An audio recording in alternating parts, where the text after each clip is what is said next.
Hey, happy April Fool's Day. Thanks for stopping by. John Steigerwald now and then. I've got a good then to start you off with right out of the chute here. April Fool's Day, 1987. That was back then. Here's John Sanders. After the blockbuster deal that sent Tony Pena to the Cardinals, we sent John Steigerwald to Florida to find him and in turn show us what Tony Pena looks like in that St. Louis uniform. On April Fool's Day 1987, it was no joke when Tony Pena was traded.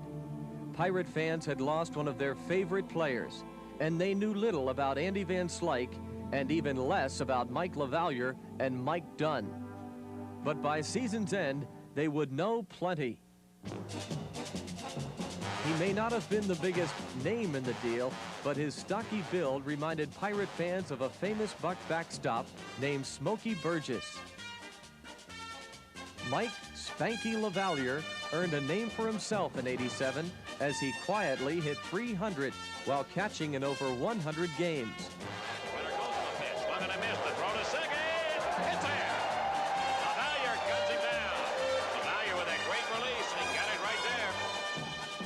His lightning-quick release caught many would-be base stealers dead in their tracks as LaValliere earned himself a 1987 Gold Glove Award. A member of the '84 U.S. Olympic baseball team, young right-hander Mike Dunn turned in a gold medal season. And he strikes out Von Hayes. Again, that sinker really working well. The Iceman went 13-6 with a cool 3.03 ERA. Second best in the league, and at season's end was named the National League's Rookie Pitcher of the Year. In 4 seasons with the Cardinals, he had never been given a full-time job. The Bucks put Van Slyke to work. Van Slyke finished the season with 21 homers and 82 RBIs and added 34 stolen bases. As the Pirates' Secretary of Defense, Van Slyke was loaded with a stockpile of artillery, able to cover plenty of enemy territory, tracking down balls with bullet-like speed, while also employing a deadly accurate, bazooka-like throwing arm. Now Van Slyke might have a play here. Sets himself. Martinez tags. Here comes a throw. Not cut off. It should be there. And it is. Oh, what a throw. It was Mike Lang on the call there. He was actually on the TV side back then, and yeah, here's what I remember about that. I was, and that was not me, by the way, doing that report. I don't know who it was. Sounded a little bit like Greg Brown, but I'm not sure. It wasn't me.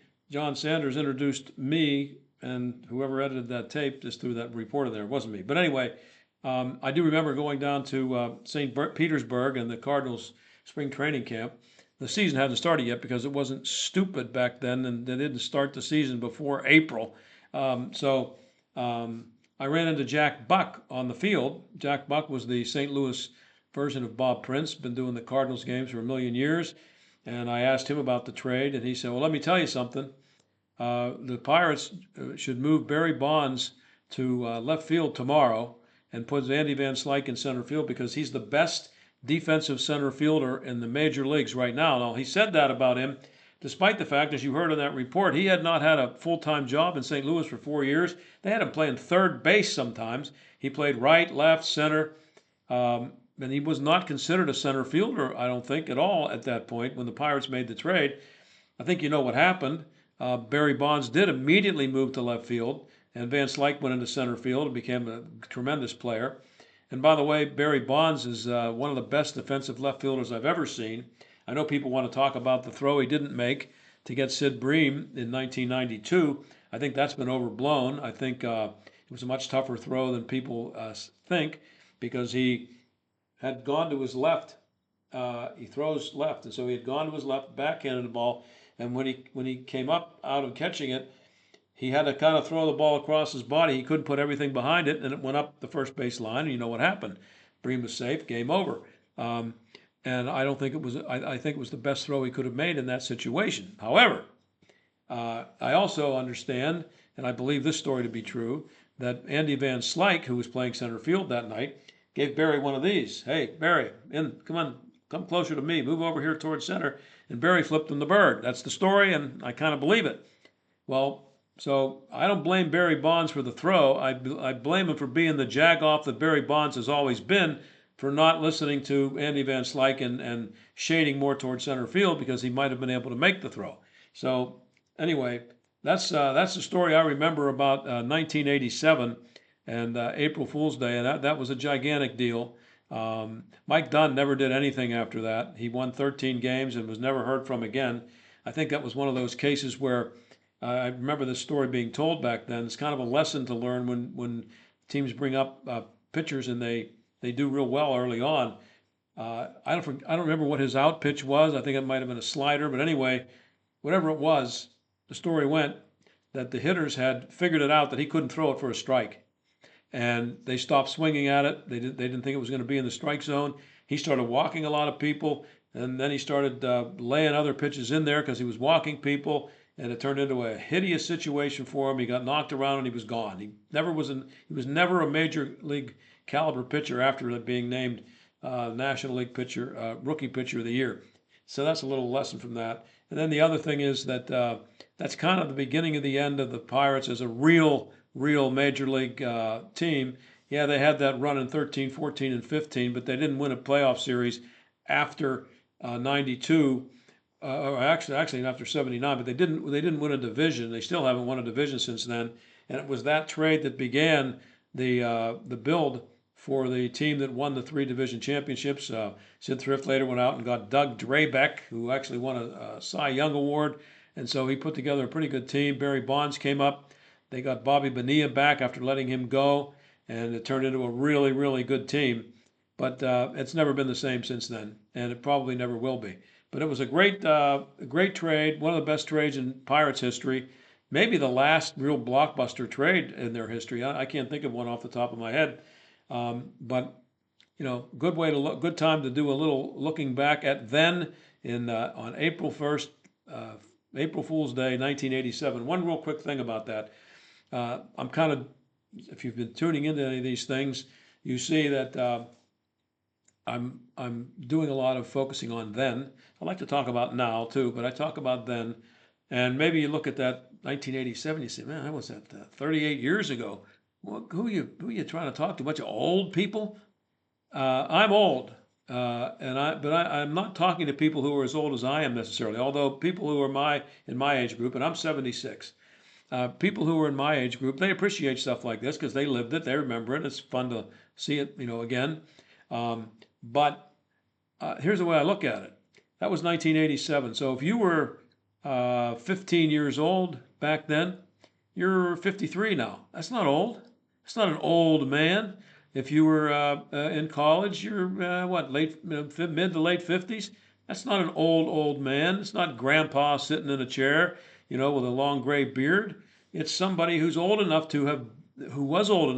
to be able to appreciate what happened back in 1987. If you were 5 years old then, obviously you don't. But if you were old enough to know what was going on back then, and then ended up being old enough to experience what happened with that team in the early 90s, it should be, I'm expecting it to be fun for you to look back at that stuff. And you don't have to be old like me to appreciate it. Although if you are old like me, you will appreciate it. So that's what I'm aiming for.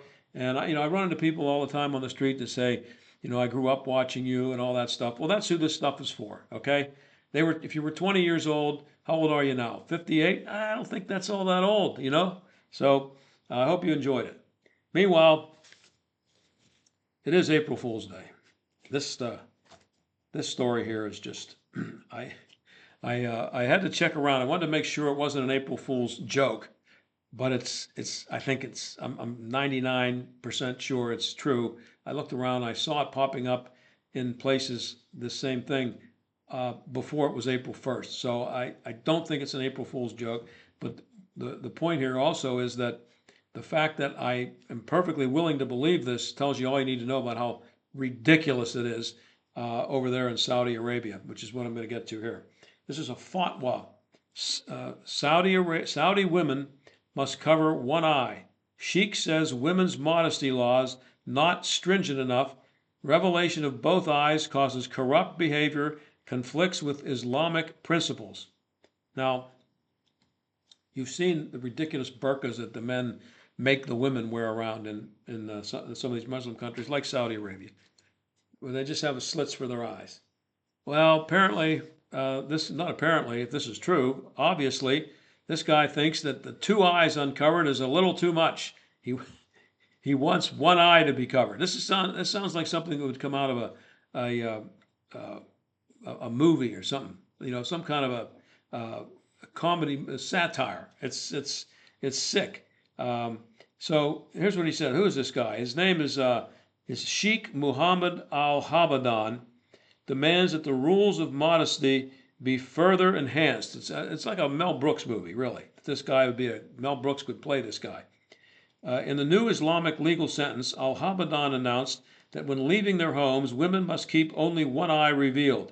According to the sheikh, he's a sheikh, quote, revelation of both eyes behind the veil is likely to encourage women to put makeup on and accentuate their eyes. This is corrupt behavior which conflicts with Islamic principles.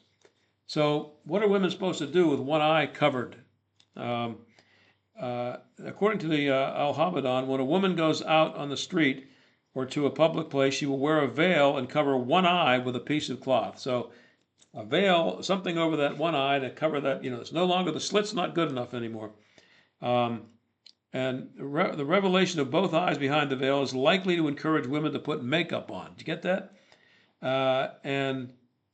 So what about women? How are they going to be able to assess products, and they go to the supermarket? How are they able to see things the way they want to see them, and blah blah blah?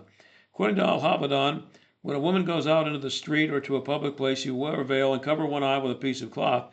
When she goes shopping and wants to assess a product, she will completely remove the piece of cloth and will be able to use both eyes for a limited amount of time. And somebody can have a stopwatch on them. Hey, let's go cover that other eye up. I see you've had both eyes uncovered now for almost 2 minutes. This is going on in the 21st century with actual human beings. This is going on. And this is what they're going to be required to do. So this, as I said, it's a Mel Brooks movie. It made me think, and it happens with me all the time when I see these stories about the stupidity over there. I think maybe when you see something like this, men in the Western Hemisphere, men who are not Middle Eastern and are not Muslims, Judeo-Christian men, I guess, let's put it that way, should be given some credit, don't you think? Because the only reason that women are forced to wear those ridiculous burqas around over there is because men make them. And the only reason they make them is because there's nothing women can do about it, because men can overpower them physically. They have a physical advantage, and they take advantage of it. If you don't wear the burqa, we'll stone you to death. We'll beat you up, whatever they do to them. And there's nothing women can do about it. So what it says to me is that men everywhere could have done that for the last 1,000 years. That just could have been how women were treated everywhere. But something happened with civilized men in the parts of the world where you and I live, that women were treated in the opposite way. It was deferential. Women were supposed to be honored.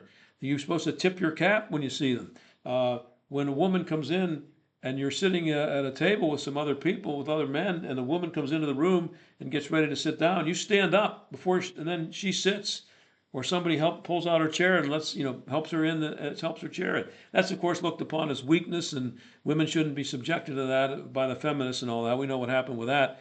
But so how is it that Western men or Judeo-Christian men didn't take advantage of this, the physical superiority that we have, and allow women to actually walk around with their both eyes exposed? I don't know. I think maybe men should be given some credit for that, but the stupidity that still exists in the 21st century is mind-boggling.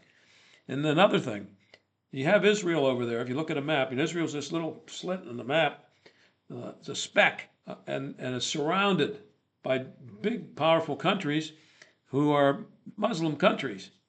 And Israel is always, worried about being subjugated by these people, being invaded by them. We've seen what's happened. I don't have to go into the details about what Israel's had to put up with. And I look at that and I go, And I don't know. I'm no geopolitical expert, and I don't. I just know what I know about what's been going on in the Middle East and what happened with Israel, and they were attacked on October 7th, and they responded, and blah blah blah. But not knowing anything else about the politics, about the history, about how much Israel was entitled to the land they have or not entitled to it, who got moved out of their land and who didn't, and all that stuff. That's another discussion. But looking at the world the way it is right now, and you look at that map, and you see that real little stretch of land that's Israel, and you think, oh, what's going on over there? If you parachuted in there, you'd see people that look pretty normal, right? It'd be like landing in a American city or in Great Britain or anywhere. And so when you look at what's happening in Israel, what's happening with these other countries, which country should we be trying to associate with? Which country would you, I don't know, think is likely to be the one that has the right idea? This little group over here that just wants to be left alone. We got this strip of land. We're Jewish. We're not Muslim. We're not going to make our women wear burqas. We just want to be left alone to be, normal people. And whose side would be the logical choice for you to be on? That group, or the people who are making women run around with their entire bodies covered, and now telling them that both eyes being uncovered is sinful, and they have to cover one eye? I don't know about you, but I know which group I'm going to be going with. Okay, that's just me. So, men tipping their cap to women, men beating women up for showing strands of their hair in public. You tell me. Okay, on to another subject here. You've been hearing a lot about the tariff wars between the United States and Canada. Senator John Kennedy from Louisiana is pretty good at putting things into perspective, and I think he does a pretty good job here.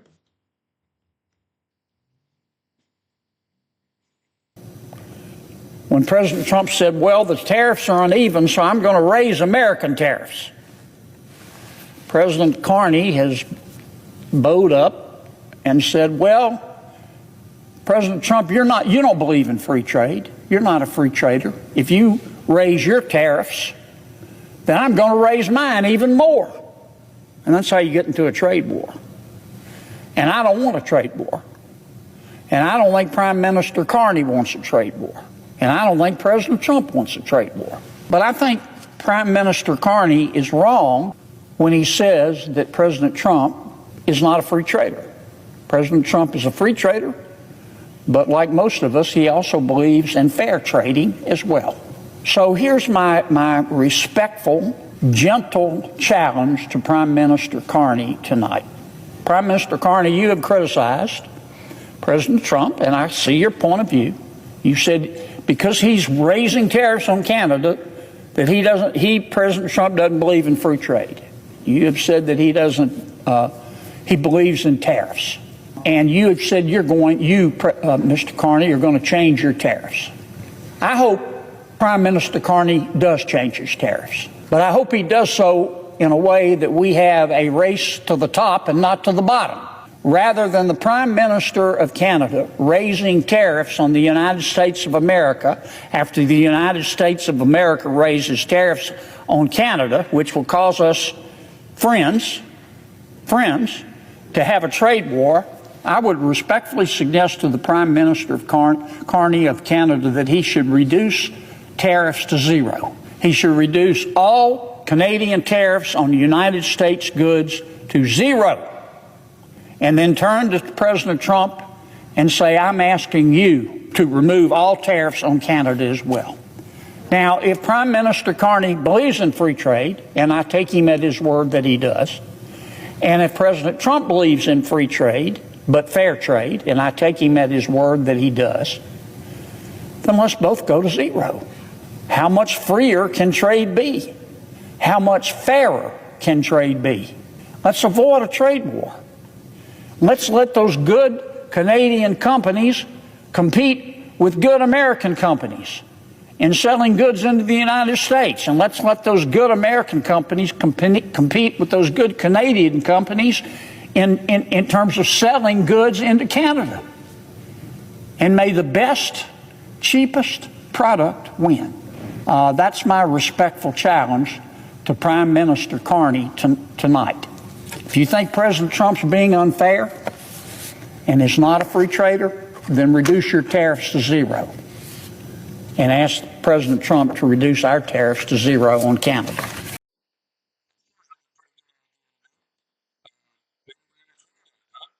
That's Senator John Kennedy, who seems to make a lot of sense when it comes to stuff like that.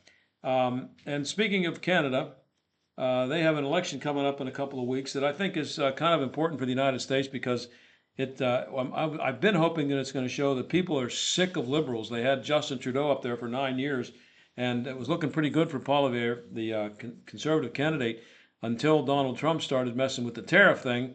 And now Poilievre is looked upon as a Trump guy, or at least that's what the media, who are way left leaning media up there, they're trying to portray him as that.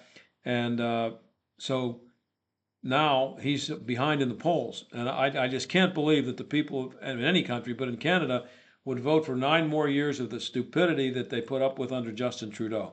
So now Poilievre is being trashed by the media and the liberals up there for saying something.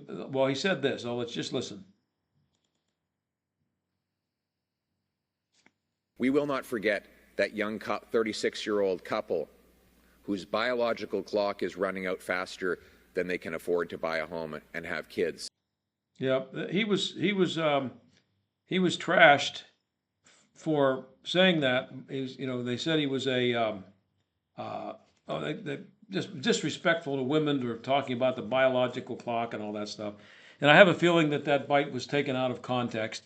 Sounds to me like he said, we won't forget that the 36-year-old couple. Sounds to me like he may have been speaking about a specific 36-year-old couple that he ran into on the campaign trail, who might have said to him, "Hey, we're really struggling. We're having a tough time buying a house. We can't afford a house.